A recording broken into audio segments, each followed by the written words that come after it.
बहुत बहुत धन्यवाद हो इस समय के लिए। क्रूस पे से बोला गया 5वां कलमा, प्रभु यीशु मसीह ने कहा, मैं प्यासा हूं। बड़ी अजीब सी बात लगती है। सृष्टिकर्ता परमेश्वर जो खुद अपने वचन में कहता है कि तू मुंह पसार में उसे भर दूंगा, वो मनुष्यों से कह रहा है कि मैं प्यासा। क्रूस पर से जो शब्द यीशु मसीह ने कहा, वो मैं प्यासा हूं नहीं कहा था, एक यूनानी शब्द का था, क्योंकि वो यूनानी भाषा बोलते थे, वो हिंदी और इंग्लिश नहीं बोलते थे। तो उन्होंने एक शब्द बोला, जो शब्द है डीप्सो। डीप्सो शब्द उन्होंने बोला था, जिसका अर्थ होता है कि मैं प्यासा हूं। बहुत ही एक्सट्रीम थर्स्ट को दिखाता है, जो बहुत ही ज्यादा एक जब प्यास हमें लगी होती है, हमें मालूम है क्या होती है, उस वाली प्यास को दिखाता है। और यीशु मसीह कह रहा मैं प्यासा हूं, वो यीशु मसीह जिसके बारे में कुलुस्सियों 1:16 में लिखा है कि उसी के द्वारा सब वस्तुएं रची, और कोई भी वस्तु ऐसी नहीं है जो बिना उसके रची गई हो। तो ऐसा क्यों प्रभु यीशु मसीह बोल रहे हैं कि मैं प्यासा हूं? ऐसा बोलने के प्रभु यीशु मसीह के 3 रीजंस हैं जो मुझे समझ में आए। 3 रीजंस है। पहला रीजन तो नेचुरल है, स्वाभाविक। वो ये दर्शा रहे हैं क्योंकि कई बार हम भी और कुछ लोग जो नहीं वचन को समझते हैं ऐसा सवाल करते हैं कि यीशु मसीह ने तो कर दिया क्योंकि वो तो खुदा था, उसके लिए तो आसान था, वो तो कर सकता था, उसने किया तो कोई बड़ी बात नहीं। लेकिन ऐसा नहीं है। यीशु मसीह 100% गॉड है और 100% ह्यूमन। ऐसा नहीं 50-50 नहीं है कि 50% ह्यूमन है मनुष्य, 50% गॉड, ऐसा नहीं, आधा आधा नहीं, पूरा खुदा, पूरा मनुष्य। इसलिए वो खाते भी थे, पीते भी थे, रोते भी थे, हंसते भी थे, और यहाँ बता रहे हैं कि मैं प्यासा हूं। एक भारी सलीब, अभी सैमसन अंकल ने बताया 150 केजी की सलीब हेरोदेस के किले से लेकर के खोपड़ी की पहाड़ी तक करीब आधा मील। सोचते हैं आधा मील कम होता है, बहुत ज्यादा तो नहीं होता आधा मील, लेकिन अभी एक भारी सामान आपको दिया जाए, यहां से वहां ले जाने में हालत खराब हो जाएगी। लेकिन उस दुख, उस तकलीफ और मार खाने के बावजूद, ताड़ना सहने के बावजूद, भूखे प्यासे रहने के बावजूद इतनी भारी सलीब को वो लेकर के जा रहे थे, तो स्वाभाविक है कि उन्हें प्यास लगी। और ये भी दर्शा रहे हैं कि यहाँ पर उन्होंने अपनी कोई ईश्वरीय शक्ति का प्रयोग नहीं किया है कि दर्द को सहने के लिए चलो अब हम खुदा बन जाते हैं तो हम दर्द सहना हमारे लिए आसान, लेकिन ऐसा नहीं है। वो शरीर जो उन्होंने ग्रहण किया, उस शरीर को उतना ही दुख हुआ जितना हमको और आपको होता है। और यही बताने के लिए यीशु मसीह ने कि हमारे लिए उसने दुख उठाया है, ये बात बोली कि मैं प्यासा। दूसरा जो रीजन है, पहला तो नेचुरल, स्वाभाविक, दूसरा है प्रोफेटिक। एक भविष्यवाणी की गई थी, भजन संहिता, उसको निकाले, भजन संहिता 69:21, 69, भजन संहिता 69 के 21 आयत को कोई पढ़ देगा मेरे लिए प्लीज। लोगों ने मेरे खाने के लिए हाँ, और मेरी प्यास बुझाने के लिए मुझे मेरी प्यास बुझाने के लिए मुझे सिर का पिलाई। भविष्यवाणी कई 100 साल पहले ही कर दी गई थी, तो ये क्रूस पर से पूरी की गई आखिरी भविष्यवाणी जो यीशु मसीह ने क्रूस पर से पूरी करी, और इसको पूरा करना जरूरी था। इसलिए भी हम जब आगे पढ़ते हैं तो यहाँ पे लिखा है, जब जो हमने अभी वचन पढ़ा कि मैं प्यासा हूं के आगे 29वीं आयत में लिखा है, वहां सिरके से भरा हुआ एक बर्तन रखा था, उन्होंने सिरके में भिगोए हुए स्पंज को जूफे पर रखकर उसके मुंह में लगाए। तो ये भविष्यवाणी का पूरा होना भी आवश्यक था, इसलिए भी प्रभु यीशु मसीह ने कहा मैं प्यासा हूं। तीसरा रीजन है सुपर नेचुरल। पहला नेचुरल, दूसरा प्रोफेटिक और तीसरा है सुपर नेचुरल। और जब मैं इसके बारे में सोच रही थी तो मेरे जहन में ये बात आई कि प्रभु यीशु मसीह ने कितनी बार पानी मांगा पूरी बाइबल में किसी से भी। तो मैंने देखा कि सिर्फ 2 बार, शायद सिर्फ 2 ही बार। पहली बार मांगा था सामरी स्त्री से और ये दूसरी बार यहाँ पे। तो मुझे लगता है कि वो भी एक प्रोफेसी की तरह ही एक पूरा चैप्टर बन गया मेरे लिए। जब मैंने उस तरह से, उस नजरिए से पढ़ना शुरू किया तो वो मेरे लिए एक बड़ा ही अद्भुत बात बन गई। तो जो तीसरा रीजन है वो है आत्मिक प्यास या स्पिरिचुअल थर्स्ट, जो कि सामरी स्त्री की जो स्टोरी है, जो कहानी हम लोगों ने पढ़ी है कि यीशु मसीह सामरिया में गए और सामरी स्त्री से कुएं पर उन्होंने कहा कि मुझे पानी पिला। आप लोग निकाल लीजिए यूहन्ना 4 अध्याय। इसी से पहले यूहन्ना के समाचार 4 अध्याय में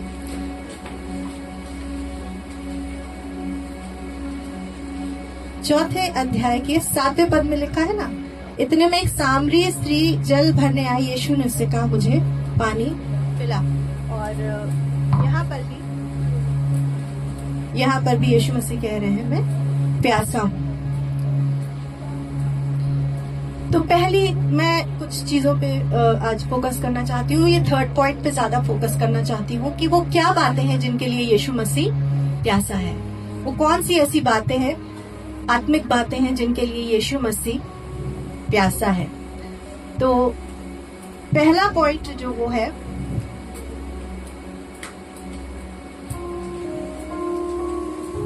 पहला पॉइंट ये है कि हम परमेश्वर के प्रेम को जाने।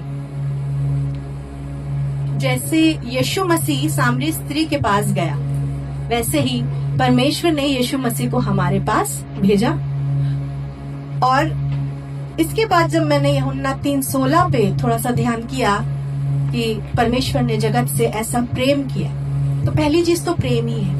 अगर हम परमेश्वर के प्रेम को रिसीव नहीं कर सकते तो हम कभी भी कि जो कोई उस पर विश्वास करे, कभी भी विश्वास नहीं कर पाएंगे कि उसने अपना इकलौता पुत्र। जब हम किस पे भरोसा करते, किस पे विश्वास करते हैं?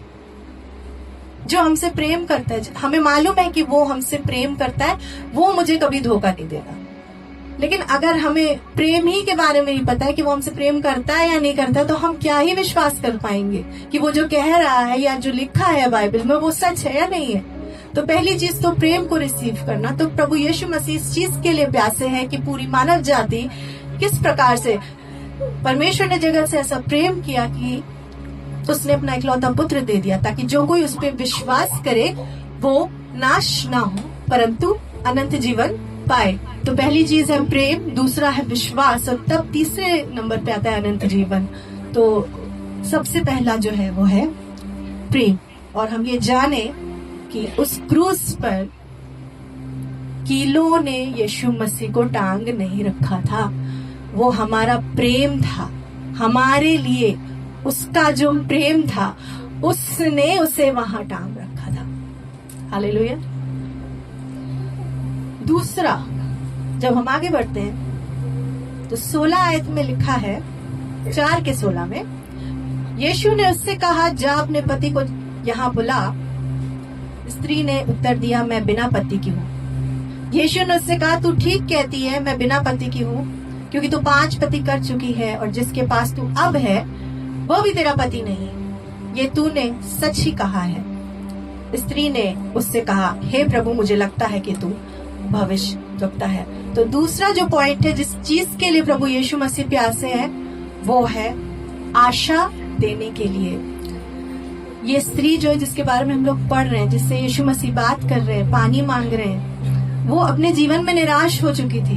हम देख सकते हैं कि वो 5 लोगों से ऑलरेडी शादी करके उन्हें छोड़ चुकी थी और 6वें के साथ रह रही थी जो उसका पति भी नहीं था, क्योंकि जो वो ढूंढ रही थी, जिस प्रेम को वो ढूंढ रही थी, वो उसे संसार में नहीं मिल रहा था। लेकिन 7वां जो यीशु मसीह जब उसके जीवन में आया, 7 नंबर जो है कंप्लीशन को या सिद्धता को भी दर्शाता है बाइबल में। उस सिद्ध प्रेम को उसने जान लिया और उसकी जो निराशा थी वो किस चीज में बदल गई? आशा में बदल गई। कई बार हम भी ढूंढते हैं ना, बहुत सारी चीजों में आशा को ढूंढते हैं। कुछ लोग नशे में ढूंढते हैं, घूमने फिरने में, मजा करने में, लाइफ एंजॉय करने में, इसमें हमारा दुख दूर हो जाएगा, उसमें हमारा दुख दूर हो जाएगा। कई बार बीमार होते हैं तो कई डॉक्टर्स भी बदलते हैं लोग ना, कभी एक डॉक्टर से दूसरे डॉक्टर से तीसरे डॉक्टर, चंगाई नहीं मिलती है। लेकिन जब यीशु को जान जाते हैं, यीशु के पास आ जाते हैं, तो वो मिलता है कि नहीं मिलता जो संसार हमें नहीं दे पाता है। संसार से आशा मत रखिए। वही झुंड, वही क्राउड जो पाम संडे पे होसन्ना के नारे लगा रहा था, होसन्ना, धन्य है वो जो प्रभु के नाम से आता है, वही सेम क्राउड गुड फ्राइडे के दिन चिल्ला रहा था, इसको क्रूज पे चढ़ा दो। वही लोग थे, देखा था, देखे थे, उन्होंने आश्चर्य कर्म देखे थे, यीशु ने किए थे, उन्हीं के सामने किए थे। लोगों पे भरोसा मत रखिए। वो आपको सिर्फ उन चीजों के लिए प्यार करते हैं जो आप उन्हें दे सकते हैं, जो आप उनके लिए कर सकते हैं। जैसे आप हैं वैसे वो आपको प्यार नहीं कर पाएंगे। आप जैसे हैं वैसे सिर्फ यीशु आपको प्यार कर पाएगा। सामरी स्त्री भी ढूंढ रही थी, कहीं नहीं मिला, यीशु को पा लिया, सब कुछ पा लिया, आशा मिली। हमने भी जब यीशु को पाया तो हमें अपने जीवन में आशा मिली। निराश को आशा देने के लिए यीशु मसीह प्यासा है। तीसरी बात जो हमें मिलती है 4:20 में, इसी अध्याय में सब कुछ मिल जाता है। हमारे बाप दादों ने इसी पहाड़ पर आराधना की और तुम कहते हो कि वो जगह जहां आराधना करनी चाहिए यरूशलेम में। यीशु ने उससे कहा, हे नारी, मेरी बात का विश्वास कर कि ये वो समय आता है कि तुम ना तो इस पहाड़ पर पिता की आराधना करोगे, ना यरूशलेम में। तुम जिसे नहीं जानते उसकी आराधना करते हो और हम जिसे जानते हैं उसकी आराधना करते हो, क्योंकि उद्धार यहूदियों में से है। परंतु वो समय आता है, परंतु अब भी है, जिसमें सच्चे भक्त पिता की आराधना आत्मा और सच्चाई से करेंगे, क्योंकि पिता अपने लिए ऐसे ही आराधकों को ढूंढता है। परमेश्वर आत्मा है और अवश्य है कि उसकी आराधना करने वाले आत्मा और सच्चाई से आराधना करें। तो प्रभु यीशु मसीह प्यासा है सच्चे आराधकों के लिए। बाइबल बताती है, तुम अपने होठों से तो मेरा आदर करते हो, लेकिन तुम्हारे मन क्या है, मुझसे दूर है। क्या हम उसकी आराधना अपने जीवन से करते हैं? यानी वो ये चाहता है, गीतों को गाने वाले सिंगर्स उसे नहीं चाहिए, वो सिंगर्स को नहीं ढूंढ रहा। लिखा है कि गायकों को ढूंढ रहा है यीशु मसीह, नहीं, गायकों को, अच्छी आवाज वालों को, अच्छी सुरताल वालों को, अच्छे बाजा बजाने वालों को नहीं ढूंढ रहा है। किसको ढूंढ रहा है? सच्चे आराधकों को ढूंढ रहा है। सच्चा आराधक जो आत्मा और सच्चाई से परमेश्वर की आराधना करता है, वो अपने जीवन के द्वारा उसको आदत देता है। अपनी मनमानी नहीं करता है कि मैं जैसा चाहूं वैसा मैं कर सकता हूं। प्रभु यीशु मसीह तो है ही माफ करने के लिए, नहीं, जो सच में उसे जान जाता है वो उसका आदर करता है और उसकी आज्ञा मानता है। चौथा पॉइंट जो है, चौथा पॉइंट 25 आयत में मिलेगा, 25वीं आयत में मिलेगा आपको। जब सारी बातों का खुलासा हो जाता है तब सामरी स्त्री समझ जाती यही मसीह है। स्त्री ने उससे कहा, मैं जानती हूं कि मसीह जो क्रिस्ट कहलाता आने वाला है, जब वो आएगा तो हमें सब बातें बता देगा। यीशु ने उससे कहा, मैं जो तुझसे बोल रहा हूं वही हूं। सो चौथी चीज जिसके लिए यीशु मसीह प्यासे हैं, वो इस बात के लिए प्यासे हैं कि धर्म और जाति से बाहर निकल के, ऊंच और नीच से बाहर निकलकर मानव जाति ये जाने कि मार्ग कौन है। सबका मसीह एक है, इसलिए उसने अपने आप को सामरी स्त्री पे प्रकट कर दिया। इस बात के लिए वो उस क्रूस पे टंगा है, इस बात के लिए वो उस क्रूस पे की ताड़ना, सारी बातों की ताड़ना और दुख और तकलीफों को सह रहा है, क्योंकि वो चाहता है कि सब जाने, क्योंकि इसी समय नहीं लेकिन उस समय में भी बहुत सारी जातियां हुआ करती थी, ऊंच और नीच हुआ करती थी, यहूदी हुआ करते थे, सदूसी हुआ करते थे, सामरी हुआ करते, बहुत तरीके के ऊंच नीच जात पात उस समय में भी हुआ करती थी। उस समय तो ज्यादा हुआ करती थी। और यहाँ पे जो हम देख रहे हैं, यहूदी सामरी लोगों के पास नहीं जाते थे। और यीशु मसीह इसलिए जानबूझ के, वो चाहता तो किसी यहूदी औरत के पास भी जा सकता था, उससे भी बात कर सकता था, उस पे भी अपने आप को प्रकट कर सकता था, लेकिन जानबूझ के उसने एक सामरी स्त्री को चुना, क्योंकि वो ये बात बताना चाहता था, क्लियर करना चाहता था कि कोई धर्म या जाति नहीं है, कोई ऊंच या नीच नहीं है जिसके लिए मैं आया हूं या मसीह आया है, परंतु पूरी मानव जाति के लिए, पूरे मानव जाति के उद्धार के लिए आया है। पांचवा और आखिरी पॉइंट जिसको मैं बता के खत्म करना चाहूंगी, और वो है अनंत जीवन देने के लिए, मोस्ट इंपॉर्टेंट। अनंत जीवन देने के लिए पहला यूहन्ना 5:12 में लिखा है, कोई पढ़ देगा?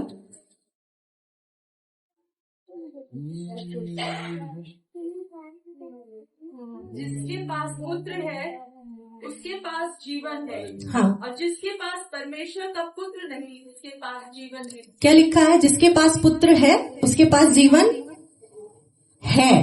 ये नहीं लिखा है कि जिसके पास पुत्र है उसके पास जीवन होगा। ये तो नहीं लिखा है कि जब आप मर जाएंगे उसके बाद आपको अनंत जीवन मिलेगा, ऐसा नहीं लिखा है। ऐसा नहीं लिखा है। ऐसा लिखा है कि अगर तुम मुझ पे विश्वास करते हो तो अनंत जीवन तुम्हारा है, अभी है, इसी वक्त प्रेजेंट में है। और इसी चीज के लिए यीशु मसीह सबसे ज्यादा प्यासे हैं। जबकि इसी अध्याय में आखिरी में हम जाएंगे तो पढ़ेंगे कि 36 अध्याय में लिखा है, काटने वाला मजदूरी पाता है और अनंत जीवन के लिए फल बटोरता है। आखिरी में लिखा है 38 आयत में, मैंने तुम्हें वो खेत काटने के लिए भेजा जिसमें तुमने परिश्रम नहीं किया है।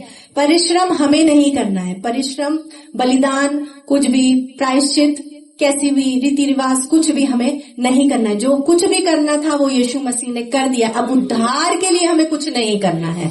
उद्धार पाने के बाद हमें एक ऐसा जीवन जीना है जो परमेश्वर को ग्रहण योग्य हो और जिसके द्वारा हम परमेश्वर की इच्छा को पूरा कर सके। लेकिन उद्धार पाने के लिए हमें कुछ नहीं करना है। वो सब कुछ प्रभु यीशु मसीह ने पूरा कर दिया है। वो सारी चीजें, वो सारे बलिदान, वो सारी बातों को उसने हमारे लिए पूरा कर दिया है, क्योंकि वो खुद जीवन का जल है।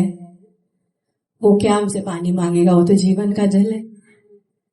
हमने उससे पी लिया तो हमारे अंदर से भी हमेशा हमेशा के लिए वो सोता बन गए जो मरता रहेगा, है ना। सो बहुत सारी चीजें थी जिसके लिए यीशु मसीह क्रूस पर प्यासा था। उनमें से कुछ बातें जो प्रभु ने मुझे बताई, मैंने आपके साथ शेयर की।